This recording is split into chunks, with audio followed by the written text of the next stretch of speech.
Here's today's Dr. Dobson Minute with Dr. James Dobson. It's common to hear people say today that being a homemaker is boring and that the mothers who stay at home to raise children are accepting an unchallenging way of life.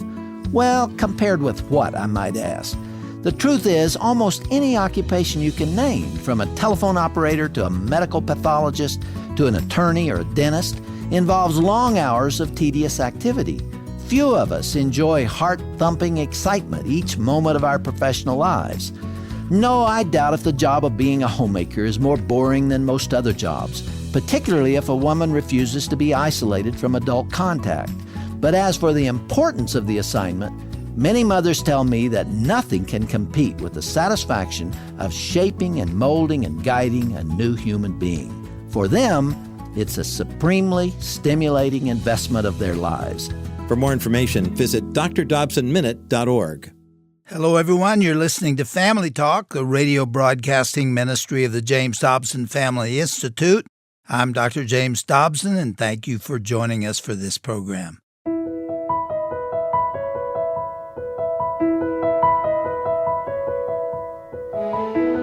Well, welcome to Family Talk, the broadcast division of the Dr. James Dobson Family Institute.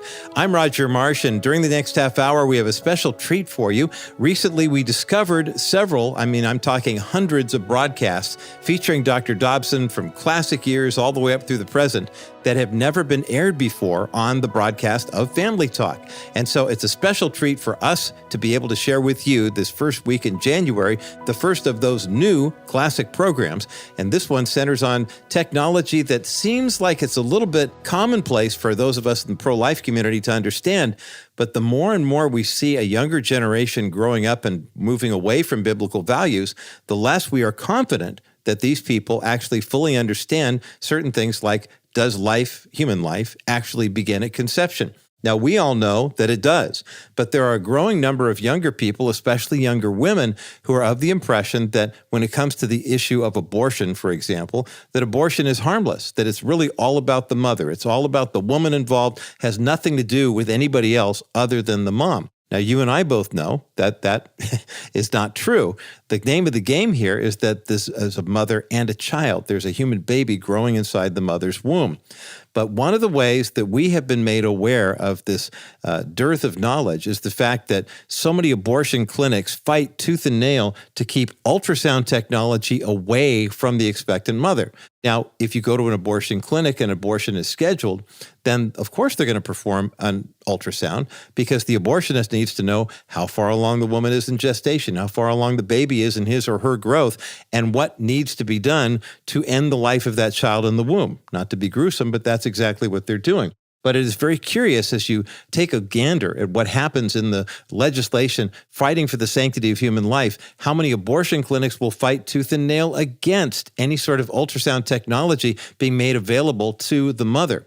Well, on today's edition of Dr. James Dobson's Family Talk, we're going to hear a conversation Dr. Dobson had with three women who dedicated their lives to helping expectant mothers and saving the preborn using ultrasound technology. We're going to hear Dr. Dobson and his former co-host John Fuller have conversations with Dr. Julie Parton, a pregnancy resource ministry director, also Darlene Norberg, who served as a consultant on the Option ultrasound program, and Tammy Schafer, who performed more than 3,000 ultrasounds as Director of Patient Care at Choices Medical Clinic in Wichita, Kansas.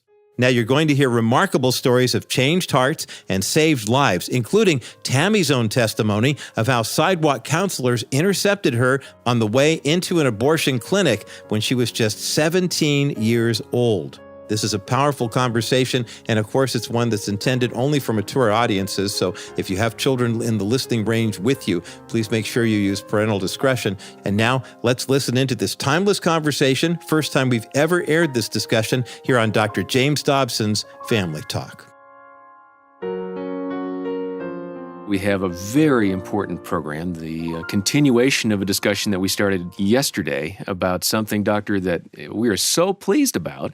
Option Ultrasound. And this reflects the heart of this ministry in such a significant way. You know, John, there are times when I just feel like the Lord has a certain ordination on what we're trying to do. And here we are talking about the value and worth of children.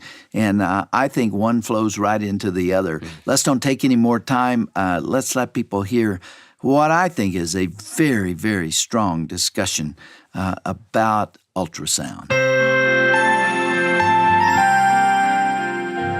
Let me introduce the three guests who have joined us at this time to talk about this project and why we're so excited about it. They've all been helping in various aspects of Pregnancy Center Ministries for years.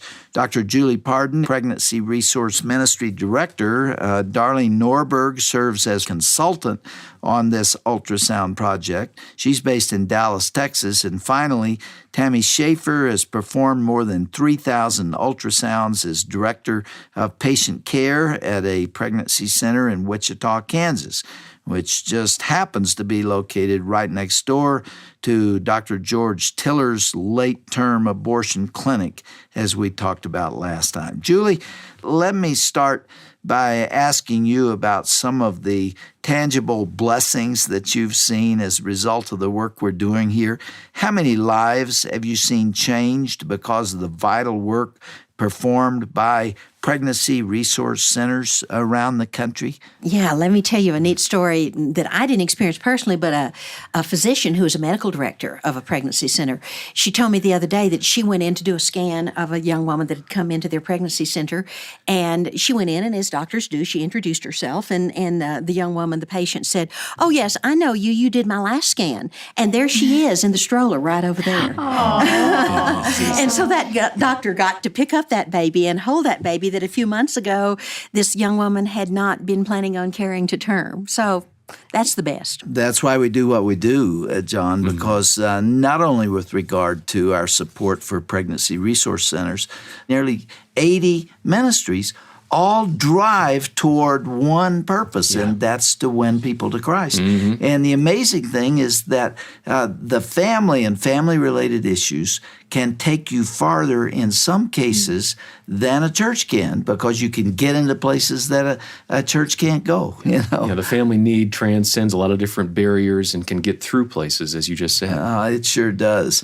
You know, Julie, I want you to respond to this, that not only are there all these blessings associated with this ultrasound concept that's coming on strong now, but it's having an impact on the culture at large, isn't it? It is. As you've often said, I really believe that we're winning this battle, this struggle for the sanctity of human life. And I think the two key contributing factors are, first of all, the medical technology, such as ultrasound, that make it incontrovertibly clear that this really is a baby that they're carrying. And then secondly, the stories of post-abortive women who are willing to step forward and say, "I regret my abortion. Abortion harms women. It's not good for women." They say a picture is worth 1,000 words, but when it comes to an abortion decision, it's worth way more than 1,000 words. It's worth the life of a baby. And to show them that just dispels all the myths, breaks down the walls. I mean, even the person that in the counseling room that's had their back to you, I mean, their body language is not open to what you're saying. They see the baby and the tears just start flowing. Give us an example, Tammy, of what you're talking about. I mean, you've seen a number of women change their minds. What happens to that expectant mother who puts up a tough exterior even when her heart inside is breaking? We had one woman that came in that had 12 previous abortions. Oh, my. And came in, and we did a sonogram, and nobody had ever shown her her baby before. Oh. She carried the baby and placed it for adoption. And it was born around Christmas. And can you imagine the Christmas gift that adoptive family got? Is that right? And 12 previous with nobody ever showing her her baby. When you go home at night after having showed a woman her baby for the first time and she decides to keep him or her, what do you think and what do you feel? You understand that smiling face of the Lord? You ever had that? It's kind of twofold for me because I was a teen in a crisis pregnancy.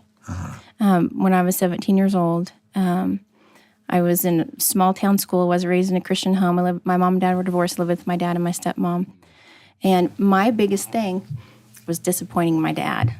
My dad thought that I was his good little girl, and I didn't want to tell him any different. So at that time, my boyfriend, father of my baby, said, whatever you want to do, I'll support you. And at that time, I used to think that was a good answer. Now, that's not a good answer. It puts it all back on your shoulders. But I said, you don't understand. I cannot tell my dad. I cannot tell my dad. I was in this small town. I was a cheerleader, pretty good kid, never did drugs or alcohol or any of that stuff. But anyway, so I made an appointment for an abortion and was walking into the clinic with the cash in my hand of an appointment made. And I just told my boyfriend to go ahead and just go to the mall or whatever you have to do, because the lady on the phone said, piece of cake, basically. 3 hours, it'll all be over. Bring a bag, bring a change of clothes, bring a driver, 3 hours, it'll be done. It's like, oh, good, 3 hours, it's all going to be over.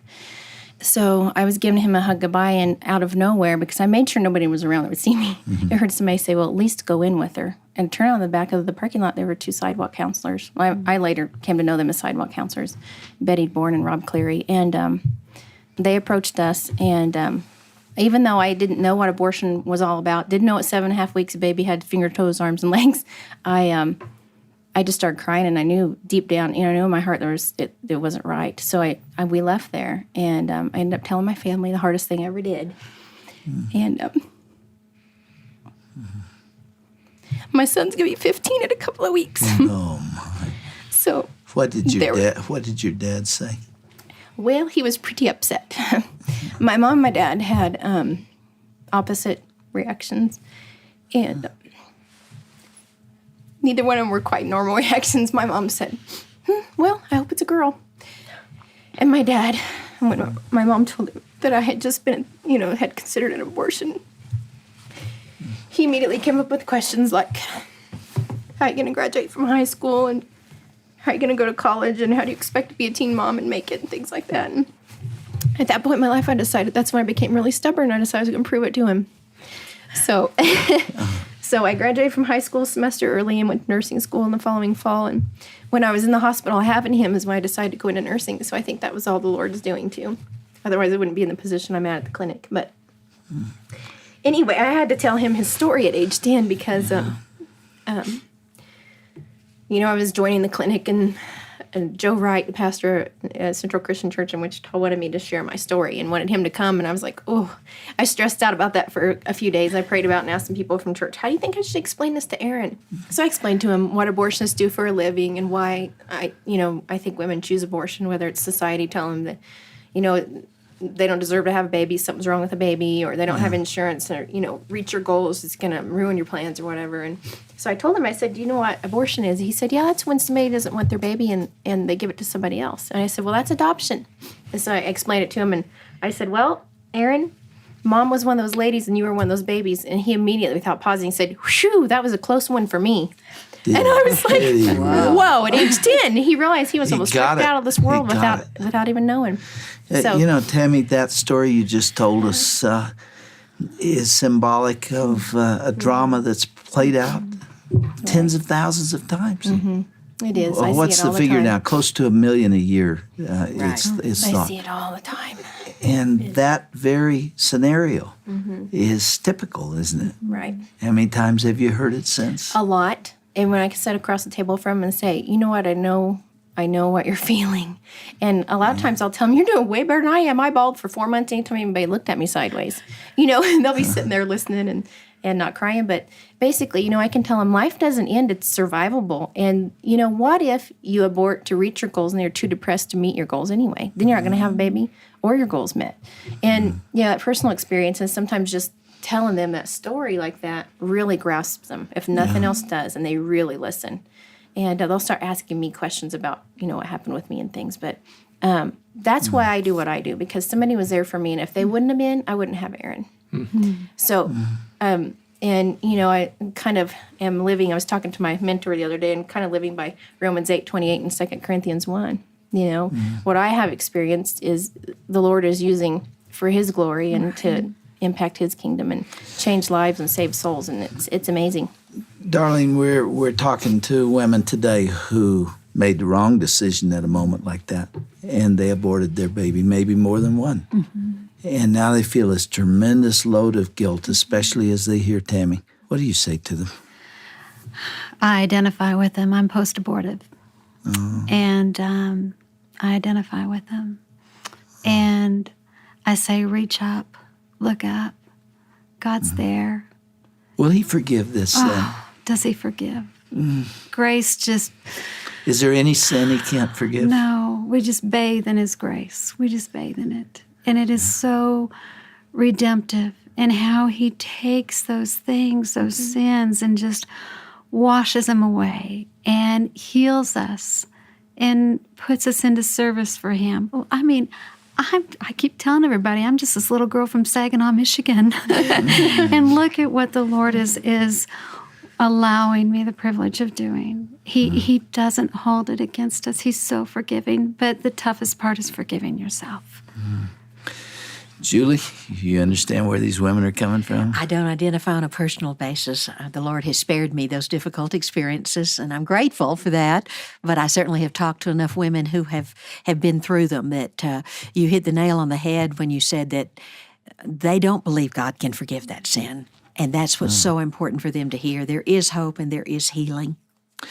There is no doubt in my mind, but what, given the size of our audience, and I'm still not sure how many are out there from day to day. 1.5 to 2 million people listening right now. Imagine 2 million people. In that crowd, somewhere, is a woman, probably dozens of them, who are in a crisis pregnancy situation. Mm-hmm. They're scared, they're lonely, they're confused, and they don't know where to turn. And they happen to hear this broadcast. Weren't planning to listen today. Maybe they were driving to work and they had the radio on and they hear this warm voice of people who sound like they care, and they do. And they're drawn to what we've had to say. Darlene, I don't want to put you on the spot, but I am going to ask you to pray for those women today. Would you do that? I would love to. Holy Father, you're the God of new beginnings, and we love you.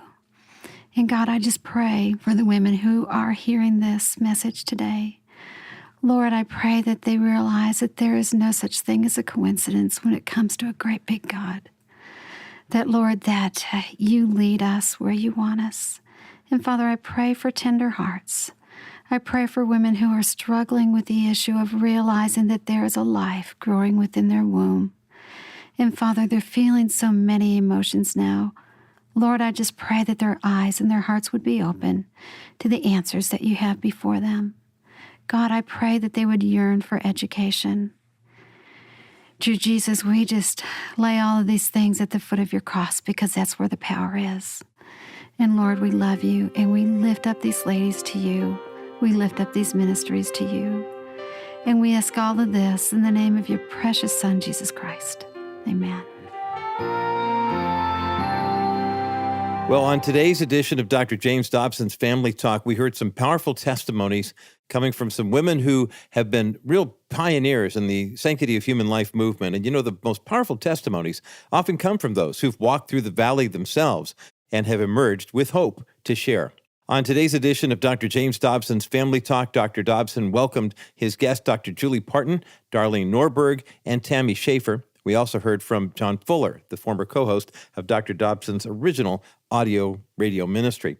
Now, if you missed any portion of today's program, or if you want to hear them share their powerful testimonies again and share those testimonies with someone you know would benefit from them, we encourage you to go to jdfi.net, and you can hear all of the audio that you're looking for. jdfi.net. It's our new website, jamesdobsonfamilyinstitute.net. Of course, you can always go to drjamesdobson.org, as you've gone before, and go to the Family Talk tab, and the information is there as well. But we really encourage you to take a look at the brand new resourcing that we have available for you at our new website, which is jdfi.net. As we think about the sanctity of human life, there's a new blog post going up next week. And it's a blog post based on the writings of Dr. William Lyle, who goes by the on-air name of Pro-Life Doc. And Dr. James Dobson gave Dr. William Lyle his start in terms of giving him a platform, giving him an audience to share with. And Dr. Lyle just took it from there and ran with it. Quite frankly, he's written a piece based on the life of Dr. James Dobson that focuses on the rather William Wilberforce-esque nature of Dr. Dobson's relationship with the pro-life community.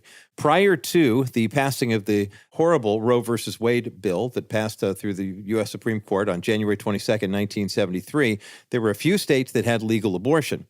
But many states did not, and this was a push by leftists to get abortion legalized in the United States, and the Supreme Court ruling gave them all the ammunition they needed. In the first decade after Roe versus Wade was passed, what we found in the United States was that a lot of people were fighting for the right to abortion. A lot of women in the feminist movement were convinced it was the way to go, that it was absolutely necessary. And it seemed like there was a lot of opposition from the Catholic Church, but primarily the argument was based on pro-abortion or anti-abortion for the good 10 years or so. And then Dr. Dobson stood in the gap, and Dr. Dobson began hosting programs like the one you just heard today on Family Talk about saving babies through ultrasound technology with guests like Dr. Julie Parton and Darlene Norberg and Tammy Schafer, women who had really been fighting on the front lines of the Sanctity of Life movement and taking this radical concept that having an ultrasound machine at a pregnancy resource center, giving women the option to see ultrasound images of their preborn child and then letting them decide whether or not they were going to keep the pregnancy or end the pregnancy was revolutionary at the time. Nowadays, in the pro-life community, that's all we think about, right? We think of these organizations that are offering free ultrasounds to women. Statistically, between 80 and 90% of women who go to a pregnancy resource center have the ultrasound and see the picture of the child in the womb will decide to carry the child to term and then either become parents themselves and raise that baby on their own or release the child for adoption. And adoption is such a wonderful way to go, but it starts with an ultrasound and a trip to a pregnancy resource center. I want to encourage you, when you go to our new website, jdfi.net, what you're going to find is a tab there where you can find a pregnancy resource center near you. And what we encourage you to do, and always do, but especially during Sanctity of Life Month, so we encourage you to go to jdfi.net, find that pregnancy resource center, and then start praying for them. Reach out to them locally. Can you volunteer one day a month? Do you have a medical background? You can volunteer to provide medical care. If you don't have a medical background, you just want to help out, show up. Help as a volunteer doing whatever is needed to make sure that that pregnancy resource center can serve the community. The number of pregnancy resources dwarfs the number of abortion clinics in the United States. A lot of people don't know that. And the work that we are doing through the pregnancy resource centers is absolutely first rate. Ultrasounds, you can get them there. Advice as to whether or not you can continue the pregnancy to become a parent, or if you need an adoption referral, they can help with those as well. But when we take the time to not only pray, but then act upon what we've been praying about, James tells us that faith without deeds is dead. When we take those first steps, we're following in the footsteps of pioneers like Dr. James Dobson, who I think rightly so should be referred to as the William Wilberforce of the pro-life community. And that's why part of the mission, big part of the mission here at the James Dobson Family Institute is to defend the sanctity of human life. Every day, women facing unplanned pregnancies wrestle with fear, pressure, and confusion about their futures. And to be honest, a lot of women were planning on being pregnant. Once the reality sets in, sometimes begin to have second thoughts and wonder if they've got the means to carry on. Well, if they need more than statistics or arguments, they need compassion and truth and practical support to make the right decision. And programs like the one you just heard give us the opportunity to help reach listeners who may be facing those very circumstances right now, to give them biblical hope and to point them toward resources that can help, like our Pregnancy Resource Reference Guide. Your partnership makes all the difference, and when you support the ministry of the James Dobson Family Institute, you are helping us continue sharing messages that defend life, strengthen families, and offer biblical truth to those who need it most. I encourage you to join us in this mission as we carry on the legacy of the ministry of Dr. James Dobson. The JDFI is the only organization that Dr. Dobson has ordained to continue in this work, and your financial support makes all the difference. You can give a gift online through our secure website. It's easy. Just type in jdfi.net on your phone, on your mobile device, or on your laptop. Again, that's jdfi.net. You can make a secure donation when you're there. You can also give a member of our constituent care team a call. That number is 877-732-6825. That's 877-732-6825. If it's easier, you can drop us a line through the U.S. Postal Service. Our ministry mailing address is Dr. James Dobson's Family Talk, P.O. Box 39,000, Colorado Springs, Colorado, the zip code 80949. Once again, our ministry mailing address is Dr. James Dobson's Family Talk, or just use the initials JDFI for short. P.O. Box 39000, Colorado Springs, Colorado, the zip code 80949.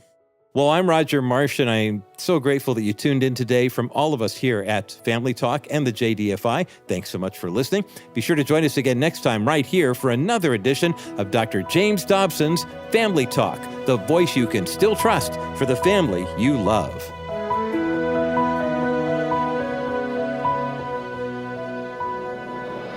This has been a presentation of the Dr. James Dobson Family Institute. In the typical family today, is Dad thought of as a hero or a bum? Here's today's Dr. Dobson Minute with Dr. James Dobson. Believe it or not, the answer may depend on what Mom thinks. This maternal influence was beautifully described in a book called Fathers and Sons by Louis Jablonski.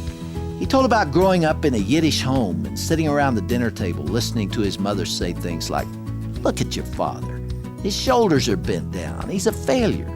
As a result, his 3 sons grew up believing that their father really was a wimp. Jablonski concluded with this statement. He said, "My overall research clearly supports that the mother is the basic filter and has enormous significance on the father-son relationship." Jablonski is absolutely right. Children tend to see their fathers through the eyes of their mothers, picking up the subtle attitudes that lie just below the surface.